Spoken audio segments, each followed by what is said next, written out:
Hello and welcome back to another episode of the Ealing Road podcast, where on tonight's show, we're going to be previewing a big game in midweek down at the Amex on Wednesday night. Just before we get going, if you haven't already listened to our Luton review, go do so now. That episode is live across all of our platforms, so go and check that out. Tonight, though, I'm joined by sports producer, comedian and lifelong Brighton and Hove Albion fan, Rich Parr. Rich, hope all is well with you, mate, and thanks so much for coming on. Yeah, cheers. Great to be here, and it should be a good game on Wednesday.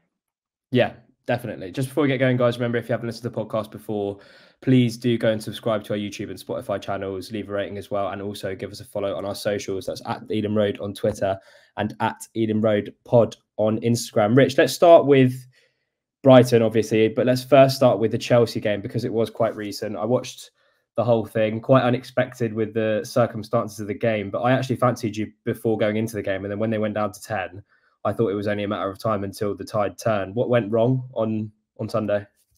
Well, isn't that just amazing at how far Brighton and Hove Albion have come, that you think that they could have won away at Chelsea? That's pretty amazing. I was at the Carabao Cup game away earlier this season, and we absolutely battered them. Again, we seem to have nearly every other game 70% possession, and we did that all over Chelsea. And I couldn't believe I walked away with us losing that game 1-0. Nicholas Jackson, I think, scored the winning goal there. He scored a few goals recently, but I didn't think he was much of a player that day. And of course, he pops up and scores the winner. As for Sunday, yeah, they did go down to 10 men just before half time when Gallagher got sent off. But you've got to remember, Brighton are having a really bad injury spell at the moment. And the squad and the players that they had out on Sunday were so young. You know, you forget that Ferguson is only 19, but other players, Hinshelwood, only 18. Gilmour, one of the oldest players on the pitch for Brighton, he's 22 years of age. They were without Dunk, who was suspended, Dahoud, who was suspended, Tariq Lamptey, Ansu Fati, both injured in the game the week before against Nottingham Forest. They were so depleted of players, and it was just a lack of maturity, and it was moments such as the first goal, which was scored by Fernandez, that they just kind of went to sleep, and Colwell's goal as well. Areas in that centre of defence where, had a Lewis Dunk been playing, perhaps Brighton would have been a bit more commanding. As far as when they were down to 10 men, they do have a lot of the ball and they do create chances, but they just don't put enough away at times. And that was really the undoing. And of course, Chelsea with 10 men, they're going to be a bit more defensive. They're going to be a bit better organised, knowing that Brighton are going to have a lot of the ball. And Brighton, as has happened a few times this season, just couldn't really get through them, get past them. But I'm sure we'll get on to the European campaign as well, but it was riding off the wave of what happened in Athens as well. Squad rotation happening all the time. And I think Roberto De Zerbi said after the game that Brighton should have at least got a draw, perhaps a win. So they'll be disappointed that they didn't get a point at least, but, you know, Brighton and Hove Albion disappointed not to get a point at Chelsea. It's amazing at how far we've come. Yeah, I mean, we've somehow pick up 3 points every time we go to Stamford Bridge, so we've kind of come to expect it in the Premier League. But it's good point you make about sort of how when Chelsea go down to 10, you kind of know the way they're going to set up. They're going to go into an even lower block, and Brighton are going to have much more of the ball. But I didn't know about this injury crisis. I just assumed that De Zerbi likes changing his teams because I remember that he sometimes he can just make 4 or 5 changes without actually affecting the performance so much. But it seems like every club this season has a long injury list. And I said on the last podcast that I read a piece on The Athletic that came out a few days ago about why there's been so many injuries this season. So I'd still recommend going to read that, listeners, if you haven't done so yet. Before you mentioned the European stuff, I do want to talk about that before we talk about the Premier League. You're into the knockout rounds now after that incredible performance in Athens a couple of days ago. Seen some great videos on social media of Brighton fans at some club somewhere in Athens at a Fatboy Slim gig after securing the knockout round qualification. Looked like a great laugh. But as a fan who missed out on Europe last season, I think I can speak on every Brentford fan's behalf when I say that we're insanely jealous of this European adventure you guys are going on. How has it been so far? Well, it's fantastic. As soon as the draw came out, and we had arguably the hardest draw in all of the Europa League, all of the Brighton fans were thrilled because it was playing against teams such as Marseille, such as Ajax, and then to go to a really cool city such as Athens and then win to go through to the next round. It's just amazing. Look, Fat Boy Slim has been a massive part of Brighton going all the way back to the Withdean and before. So for him to kind of enjoy that moment, soak up the atmosphere, and also give back to the fans that travelled. That was amazing to see. It was fantastic. But it does go back to what you said about thinking about De Zerbi as someone who's always changing his squad. Now, if you look back at last season, he didn't really tinker that much. He pretty much had the first 11 throughout his last 6 months in the season. I think if you remember the FA Cup semi-final against Manchester United, Brighton barely had a bare 11, and they just didn't get over the line because they didn't have a big enough squad and established enough players on the bench to come on, unlike Manchester United, who had some full internationals who they could bring on. While when you look at Brighton now, they are fighting on two fronts. They are trying to do well both in the Europa League and in the Premier League. And I think you've seen in September, October, the win last week against Nottingham Forest was, I think, Brighton's first win in about 6 weeks or 2 months in September, because they've had this European expedition. But De Zerbi has tinkered a lot between the Premier League and the Europa League. And he's tried to bring in some very strong key players into both of these sides. Now, my only concern with this is that I'm not sure if we had to put out a strongest 11 tomorrow for a final, he knows what the best team is. And I think that's going to be a problem which is further down. But right now, he is definitely going, all right, Premier League, I need to think who I'm going to play.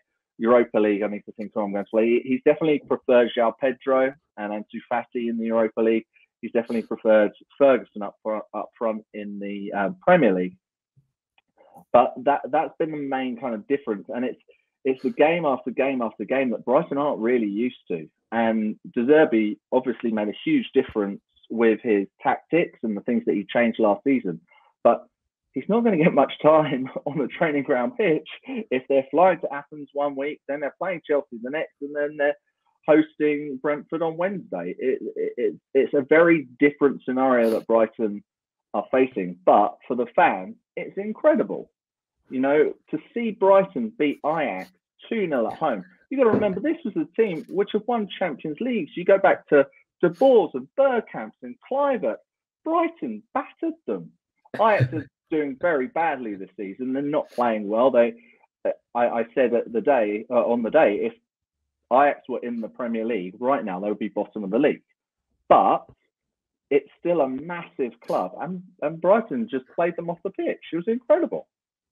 Would you say, well, you kind of answered my question. My next question was going to be sort of any signs of Europe and the Prem being too much to sort of do both and do well in both.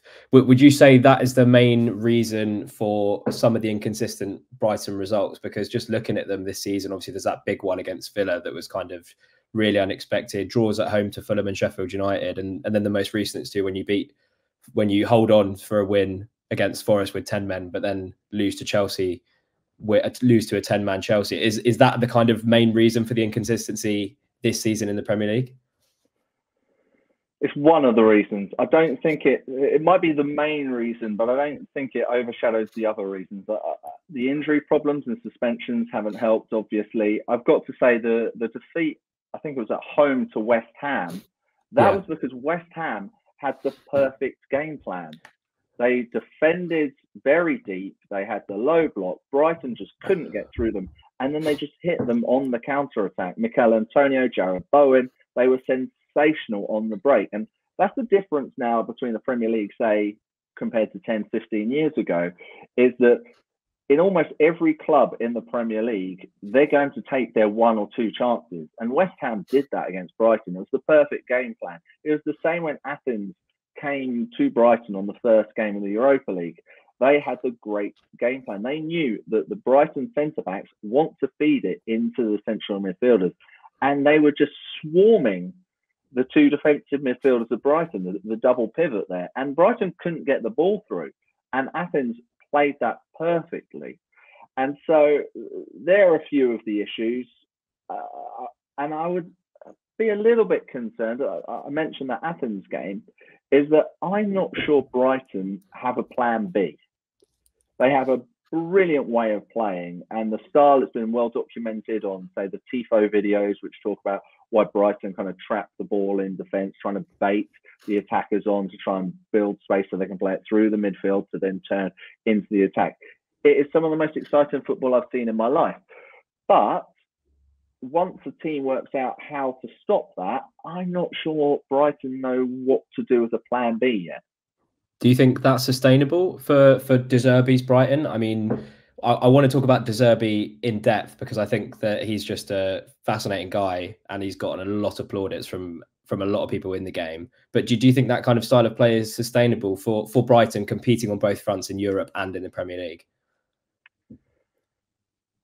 It's hard to say because. But I mean, would you take sort of finishing 16th to go on this crazy Europa League run? I don't think we'll finish 16th, but would you say you get to the final? Say you get to the final of the Europa League. Would you take finishing 16th? Would you take the suffering of a poor Premier League campaign? I think Brighton fans would. I think a great Europa League run with a few more great stories of big name teams to knock out on the way. I think they would. I think if it was lower than 16th, then I'm talking about like dropping down towards 16th and ending 16th. But if we're talking like 17th, 16th, then that's a different thing. But you know, the way Brighton play, all right, they might not have a plan B, and I'm talking about games such as the Athens game, such as West Ham, such as Fulham, Sheffield United games that they really should have won, but they will still have 70% possession against nearly every team. And I think when you have so much of the ball, you're not going to get a lot of defeats. There's going to be frustrating games where you might lose. There's going to be frustrating games where you felt you really should have won and end up with a draw. But I think more often than not, they're going to get some decent wins. I expect them to finish in the top half. I think it depends on the Europa League run, whether that's 10th or whether that's 7th or 8th. Yeah, let's talk about some Brighton players individually. We've had a conversation about Evan Ferguson before. He's kind of stolen a lot of the headlines. Not that he's stood out massively, because I think there are some Brighton players that kind of go under the radar. I like Buonanotte. I think he's a great player. But talk to me about Evan Ferguson. What kind of player are we talking about with him? Well, the word I always use with Ferguson is potential.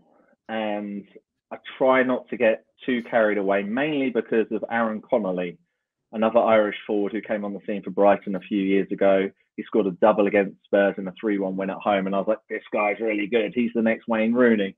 And it hasn't really worked out for him. He's now gone to Hull. And when I see Ferguson, I'm like, this is the new Harry Kane. He's got everything. He's strong. He's powerful. He can finish. He's good in the air. He's got incredible link-up play. These are all fantastic assets. And he looks like, if you were to mould the perfect striker, he would look like Evan Ferguson. Has he scored as many goals as I think he should have? No. I think I heard a stat that for his age, or as a teenager, he's now level with Wayne Rooney for the most goals in a calendar year, or since Wayne Rooney. I think I want to say 11. I'm not certain on that stat. But he's got 6 Premier League goals this season, 3 in that game against Newcastle. But they haven't really come since then. I think he's had a couple of league goals then. So he does need to start scoring a few more goals. That's what I think we need to see from him. But I would say, while I do compare him to Kane in the way he does link up well, there are moments and there are times in games where it's a bit like Erling Haaland from Man City. I'm not comparing him to Haaland, by the way, but as in he can be a little isolated. It depends on the personnel that Brighton are playing. But sometimes if he can't get the ball, he obviously can't shoot, he can't score, he can't deliver what he's there to do. So there are moments in game that happens, but I think he is a player with a really, really bright future. I think when you hear things like of being linked with the likes of Manchester United and other bigger clubs, I think it would be too soon. I think next season would be too soon. I think if a club really wanted him and they were like, oh, let's sign him now before he costs even more money than Tony Bloom would want, maybe you sign him and say, I'll do another season at Brighton. But I think he needs at least another 18 months at Brighton to improve as a player. And would I be right in saying that De Zerbi likes to set up with either him or Pedro? Or has he played them together this season, or is it kind of it's Ferguson or Pedro? Well, what's interesting is in some ways, if you look at the way Brighton play, they're a bit like an old 4-4-2. They'll have the four at the back, the double pivot, the two wingers, and then often he'll play two strikers, but it isn't too often João Pedro and Evan Ferguson. He liked Ferguson and Welbeck. He's liked Ansu Fati off the front, mainly off João Pedro. He hasn't played João Pedro and Ferguson too often together. And I think João Pedro could also play wide, but Brighton are blessed with quite a few decent wingers at the moment. I would like to see a little more of that. I think De Zerbi just fears a little bit that by having both of them up there, they don't do enough of the defensive work, and it might leave the midfield a little bit exposed. Talk to me about João Pedro, because it seems like he scores every week at the minute. And for a player that's so young and he hasn't got a lot of Premier League experience, nor has he got much European experience, if any. But he's hitting form at the moment, and I know Watford fans raved about him when you signed him. But just talk to me about him. Has he impressed you? What's his potential as well? Because in him and Ferguson, you've got two young players who look like they've got a very high ceiling. Well, it's amazing what a Brazil cap can do, right? He's got that one cap for Brazil. He scored, 4 goals in the last 3 games, and I think he was on the bench for 2 of them. So he's been really good. He's been starting a lot more in the Europa League. I think he scored 5 goals in that competition now. I think he's level joint top scorer with Pierre-Emerick Aubameyang of Marseille, who will be down at the Amex in a couple of weeks. But he is a good player. He's fast. He's very good on the turn. He's good at link-up play. He does try the odd little flick or flashy move a little bit more often than I would personally like. I would like to see him play a little bit more. I would like to see him play a little bit more up front with Ferguson. I think that could be quite devastating as a partnership. But again, the defensive frailties if Brighton do that. I think he could play on the wings as well. But yeah, he has looked really good. He is one of Brighton's, or is Brighton's, most expensive ever signing. So there is a lot of pressure and expectancy on him. But from what I've seen so far, I think he's a good player. I think he had a knock from the Athens game, which is why he couldn't start against Chelsea on Sunday. So we'll see if he can make the starting 11 against Brentford on Wednesday. But I do suspect he'll probably play a part of that match. And what about any other Brighton players that you expect could hurt Brentford on Wednesday? I know Matoma is, I think he's been one of the best players in the league this season, but him, any others? Matoma's brilliant. Simon Adingra, yeah, what a player he's been this season for Brighton. And like Matoma, he spent last season on loan in the Belgian league just to kind of hone his craft. And he's kind of hit it running. And Brighton at the start of the season, De Zerbi likes Solly March, he likes Matoma. They're his first choice wingers. But the way that Adingra was playing, he was forcing his way into the side. And now with these injuries, he's pretty much one of the first names on the team sheet. Him and Buonanotte played on Sunday against Chelsea. Buonanotte was pretty dangerous from that right-hand side cutting in. He scored that great goal off his left foot, which is definitely a stronger foot. He's got a lot of potential. He's still very young. I think had we not had a European campaign fighting on both fronts, maybe he'd have gone out on loan this season. But he's starting to get more game time because of these injuries. And I think he certainly took it on Sunday, and I think he could be dangerous. But Adingra, he's fast. He can play both wings. He connects nicely with the midfielders, and he's got a great finish, as we saw with a wonderful goal a couple of weeks ago.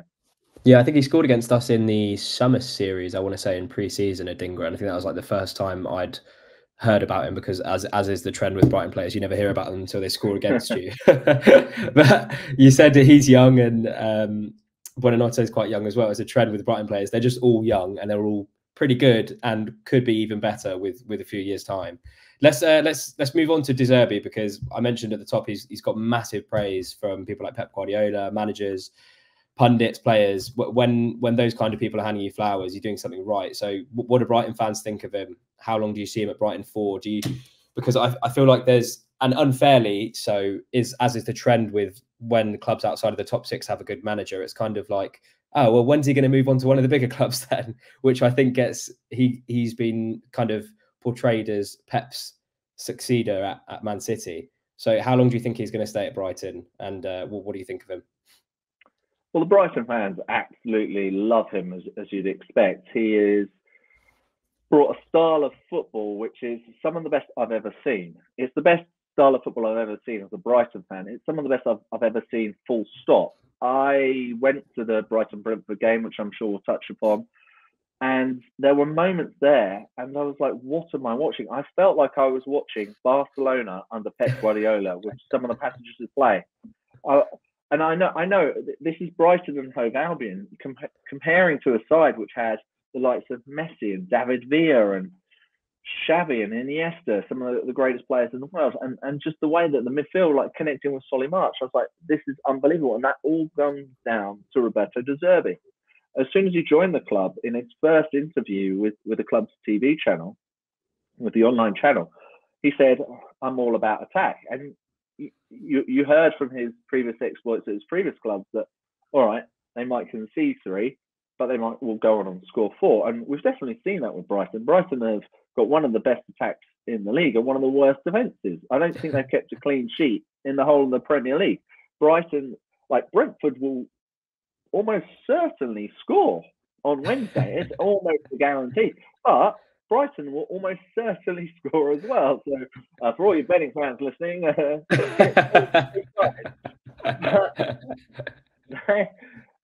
and that is all down to De Zerbi. And we spoke earlier about the style of play. I've never seen 2 centre halves who never look to play the ball out to fullbacks. They're always looking to feed it into the central midfielders. And even if they do have to play it wide, they will play it to the wingers rather than the fullbacks. It will go to the wingers, and then the fullbacks will provide those overlapping runs. So the style of play that he has brought, the Brighton fans absolutely love. And a lot of people spoke really highly of Graham Potter, and Graham Potter did some fantastic things for Brighton. But that was a really good passing style, but it was very passive. It was just, we keep hold of the ball, we keep hold of the ball. Well, what Brighton do is they keep hold of the ball, but they're trying to do something with it all the time. They're always looking for openings. They're always trying to bait the opposition.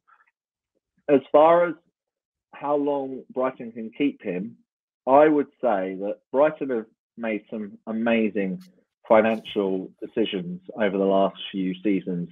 The money they got for Caicedo, the money they got for Ben White, the money they got, all right, not so much from McAllister, but they still made a good profit. Trossard, the way they've been able to buy these players cheap and then sell them on for multi-million pounds is incredible.